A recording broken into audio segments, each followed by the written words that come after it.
saya merasa nuansa yang hangat. Bahkan tadi saya salah, saya kira non muslim, saya akhirnya keluar tadi kata saya, maka tadi permisi saya non muslim, boleh gak di sini gitu maksudnya gitu. Tapi tidak ada masa intimidasi seperti tahun 2011 Habib. Saya merasa waktu itu kayak seperti semualah melawan saya gitu maksudnya. Nah, di kebuntuan-kebuntuan seperti ini Habib, saya harus mendaraskan bahwa Omnibus Law ini yang sudah jadi Undang-Undang Nomor 11 Cipta Kerja ini banyak kejoliman Habib. Mudah-mudahan kedatangan Habib bukan hanya jadi momentum bersatunya. Bukan kami tidak mendukung rezim ya, tapi kebijakannya banyak yang tidak berpihak pada kami, terutama kaum buruh.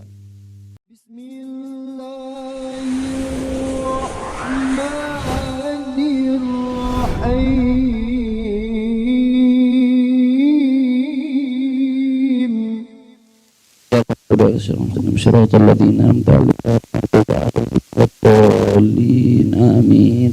Kemudian kita lanjutkan kesempatan yang pertama kita berikan dari kawan-kawan perwakilan buruh.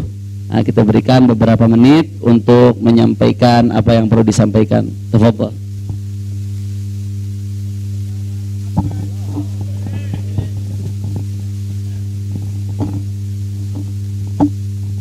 Ya, terima kasih Habib Rizik Syihab yang saya pribadi muliakan. Perkenalkan, nama saya Iyut, nama panjang yang Mang Iyut Hasudungan, orang Sumatera. Tapi saya lama di Bekasi, saya di Gabungan Serikat Buruh Mandiri, saya non muslim kawan-kawan. Nah, sebelum saya masuk ke yang ingin saya sampaikan dari gerakan buruh 2011 kalau tidak salah Habib, saya pernah ke sini satu-satunya. Makanya saya ngantarkan teman saya juga yang saya ingat tapi saya lupa, jangan sudah 9 tahun. Waktu itu kejadian framing propaganda FPI itu Pak Habib, yang Fahira Idris pingsan itu Habib dulu. Saya ada di sana Habib. Di situ pertama kali saya melihat Abang Jose Rizal, almarhum Abang Jose Rizal, yang mengubah pandangan hidup saya. Kenapa? Karena waktu itu tuh di situ ada Uni Lubis kalau tidak salah. Ada Uni Lubis, wartawan senior. Oke, benar. Sorry. Ya, azan ya, benar.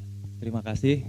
Jadi waktu 2011 itu Habib dan kawan-kawan, seorang yang saya kenal, yang saya tahu pribadi, jurnalis senior Uni Lubis aja kaget begitu almarhum Jose Rizal masuk.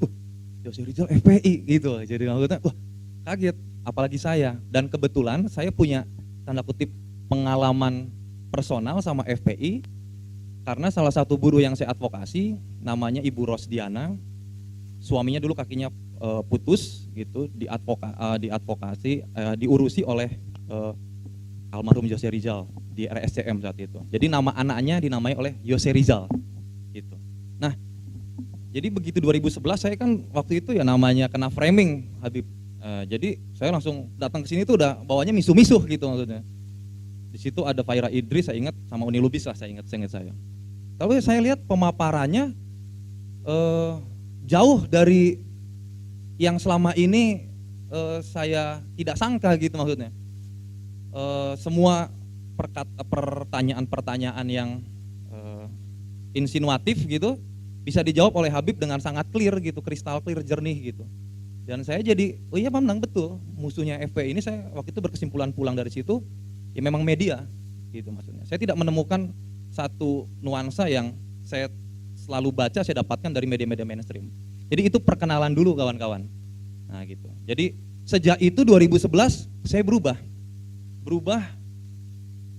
Ada yang salah dalam selama ini saya pemahaman sebagai seorang saya beriman kepada Yesus Kristus gitu. Jadi saya salah nih selama ini. Terus saya mencari tahu. Ternyata Habib ya di battle gitu sekolahnya gitu kan gitu, dan itu luar biasa, saya termakan mentah-mentah. Sejak itu 2011 sampai dengan sekarang saya bisa kawan-kawan tahu kalau Twitter saya, kalau yang main Twitter saya kafir radikalis.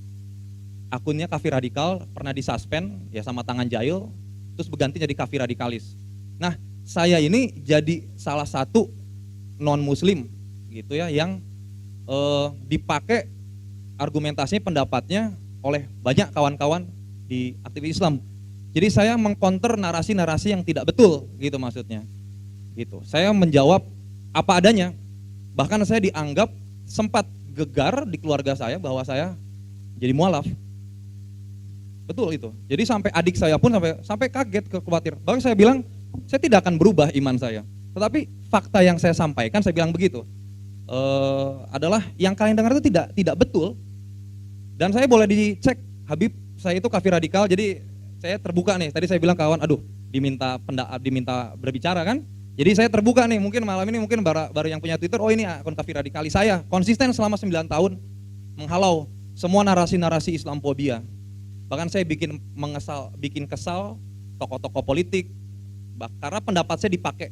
Gitu. Saya juga belajar teologi soalnya, Habib. Nah itu, jadi kawan-kawan, saya mau nyampaikan perkenalan saya. Jadi saya ini sudah 9 tahun sebenarnya tanpa kawan-kawan tahu, dan saya baru muncul nih, terbuka.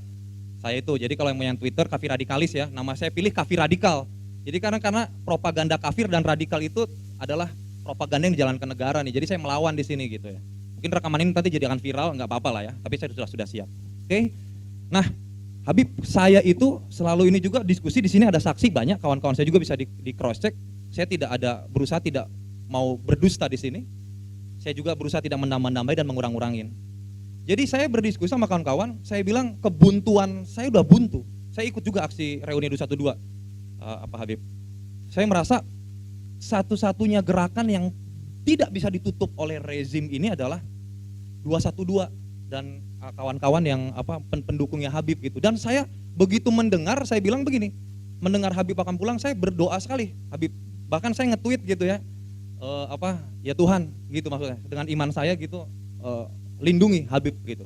Karena kebuntuan oposisi, sebutlah kebuntuan gerakan-gerakan kritis sudah tidak ada lagi. Gitu. Sebulan lebih kami berdemo, diburuh, tidak juga didengarkan. Gitu. Jadi semoga Habib, kedatangan Habib beserta pengikutnya yang luar biasa mencetak sejarah. Tidak pernah ada satupun aksi massa, saya itu pengamat aksi massa, tidak pernah dalam kamus NKRI, tidak pernah ada aksi massa menyambut seorang tokoh sebegitu luar biasanya Habib, gitu maksudnya. Itu luar biasa, disangkal atau tidak disangkal, maupun acara YLC tadi malam ada tekanan tidak menyiarkan, tetap fakta tidak bisa dibantah bahwa kedatangan Habib Rizik Syihab adalah satu peristiwa penyambutan aksi massa paling spektakuler dalam sejarah NKRI.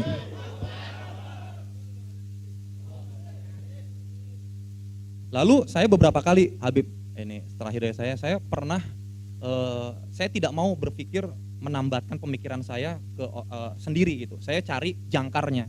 Salah satu yang saya ajak ngobrol adalah saya 2 kali berkesempatan ke rumahnya Rocky Gerung.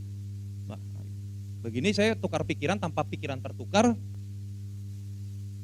saya mendapatkan satu hal yang betul, makin menguatkan bahwa yang didengung-dengungkan selama ini saya menganggap akal sehat itu, Rocky Gerung pakai Monas, monumen akal sehat. Memang betul, Pak Habib, bahwa saya merasakan dari tadi saya tidak ada rasa takut, bahkan merasa seperti saya merasa nuansa yang hangat.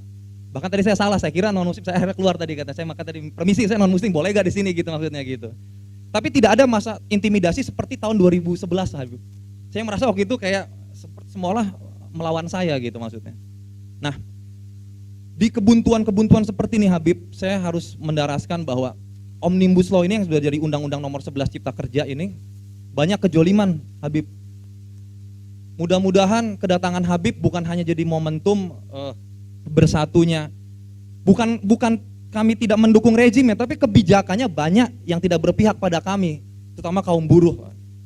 Gitu. Nah, semoga kawan-kawan di sini, saya minta energinya yang luar biasa Habib, dengan Habib saya dari gerakan buruh, ayo kita saling sinergi gitu. Gitu, Omnibus Law ini jahat, kita wariskan kepada masa depan gitu, tolong dihentikan dengan bagaimana kita menyuarakan bersatu lagi agar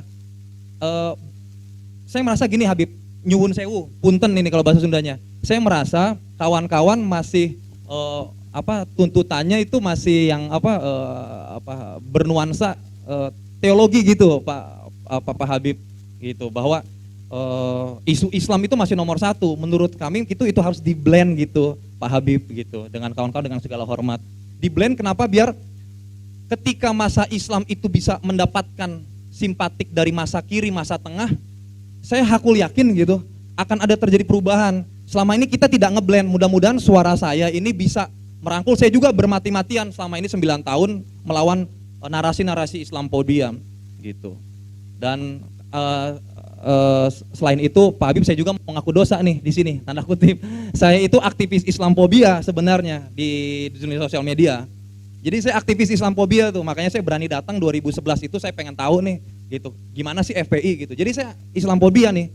Tapi 9 tahun ini saya menebus dosa saya menghantam semua narasi, bahkan saya sampai incar oleh yang ya saya sebutnya pakai istilah ahlul Pancasila.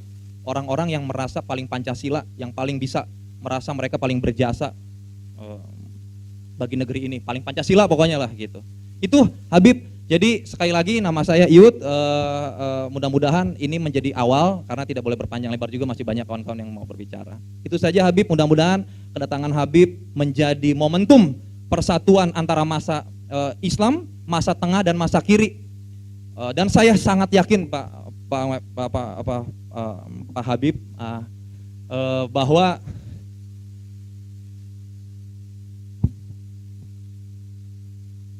Tuhan yang saya sembah bersama kawan-kawan di sini juga bersama Habib Rizik Syihab. Perjuangan kita belum selesai. Semoga Pak Habib Rizik sehat-sehat selalu, dijauhkan dari tangan-tangan nakal rezim. Juga yang terakhir, selalu menyuarakan keras lantang, karena itu yang saya sukai dari Habib. Saya terinspirasi dari bagaimana cara Habib itu nggak tedeng-tedeng aling gitu. Semoga tidak kena delik undang-undang ITE juga. Itu saja Pak Habib, maaf saya panjang lebar, terima kasih. Salam sejahtera bagi kita semua. Terima kasih Pak Yud. Nah ini semua bisa lihat di sini, alhamdulillah kita duduk di sini ya ikhwan. Saya sudah tekankan tadi siang kita ada pertemuan di sini, saya sampaikan kepada semua bahwa al-adlu lil jami, bahwa justice for all, bahwa keadilan untuk semua, bukan hanya semua manusia, bahkan untuk semua makhluk.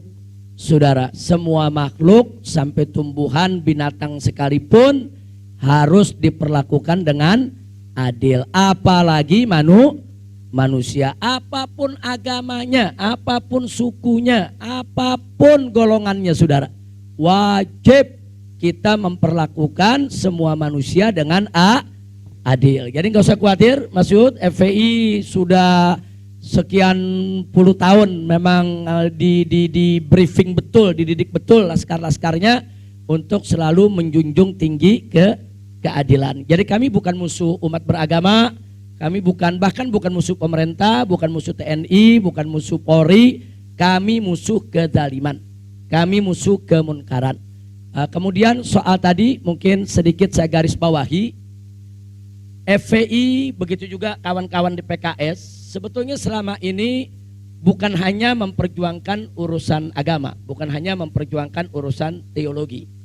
Tapi karena memang kami adalah organisasi Islam, PKS juga partai Islam, sehingga media-media itu sudah terlalu lama memframing seolah-olah FPI hanya berurusan soal teologi. Padahal di FPI ini kita punya badan ahli front yang mengkaji semua masalah. Bahkan sebelum ribut-ribut soal Omnibus Law, FPI sudah gelar lebih dulu sejak bulan Januari kita sudah gelar aksi, sudah gelar demo untuk menolak Omnibus Law. Karena kita sudah mendapat bocoran apa isinya, bagaimana arahnya, karena kita juga punya kawan-kawan di DPR yang memberikan informasi. Hanya saja media-media mainstream ini memframing seolah-olah FPI tidak tahu menahu soal Omnibus Law, nggak tahu menahu soal urusan ekonomi, nggak ngerti soal kebijakan-kebijakan negara. Dipikirnya FPI ini cuma ngurusin soal agama, soal dakwah, soal tablik akbar. Nah maka itu sekali lagi memang framing media sangat jahat ya kawan. Jadi tidak usah khawatir, Mas Yud, kalau bicara soal membela buruh, kita akan berjalan bersama. Nggak usah khawatir, kita semua saudara akan memperjuangkan nasib rakyat Indonesia, termasuk nasib para buruh. Bahkan PKS yang ada di samping kami pun insya Allah akan tetap bergandeng tangan dengan kita untuk membela semua rakyat Indonesia. Takbir. Shallu ala nabi. Nah, kami juga sudah punya tim membaca draft terakhir yang ditandatangani oleh Presiden soal Omnibus Law, dan kita sedang mengkaji ayat per ayat, kata per kata. Nah, sebab FPI ini punya kebiasaan, dia tidak akan bersuara sebelum dia baca. Dia tidak akan bergerak sebelum betul-betul dikuasai materinya. FPI ini nggak bakal mengajukan apapun, apakah itu keberatan atau menerima, sebelum kita memahaminya secara komprehensif. Alhamdulillah tim itu saat ini dipimpin oleh Pak Haji Munarman, yang kebetulan punya kapabilitas dan kemampuan dalam soal bidang hukum maupun ketenaga kerjaan. Insya Allah nanti bisa kita kaji bersama, kita bisa berjuang bareng, insya Allah. Amin ya rabbal alamin. Nah, untuk ini saya hanya punya satu paragraf kalimat yang ingin saya sampaikan. Di negara-negara sosialis komunis, pada umumnya cari duit susah, tapi pajak rendah. Ada keseimbangan. Cari duit susah, pajak rendah. Itu ciri-ciri sosialis komunis. Sementara di negara-negara liberalis kapitalis, cari duit gampang, tapi pajaknya selangit. Nah, jadi ada keseimbangan. Nah, Islam menawarkan bagaimana cari duit mudah, pajak rendah. Yang terjadi di Indonesia saat ini bukan Islam, bukan sosialis, bukan liberalis. Kenapa? Cari duit susah, pajak tinggi. Nah, ini kan jadi rusak-rusakan ini. Kira-kira jelas gak? Paham? Yang benar apaan? Jadi saya ulangi nih, di negara sosialis komunis cari duit susah, tapi pajak rendah. Di negara liberal kapitalis cari duit bebas, gampang. Setiap orang individu dia bisa memperkaya diri, tapi pajaknya tinggi. Di Indonesia cari duitnya susah, pajaknya tinggi. Nah, kita dari kalangan gerakan Islam ingin menawarkan ekonomi yang nyari duitnya gampang, saudara, pajaknya rendah. Mau gak begitu? Yang benar? Betul? Ya kalau mau berjuang. Jangan cuma mau begitu diajak turun mikir dulu. Nah, tapi insya Allah yang hadir di sini semua punya semangat. Takbir. Shallu ala nabi.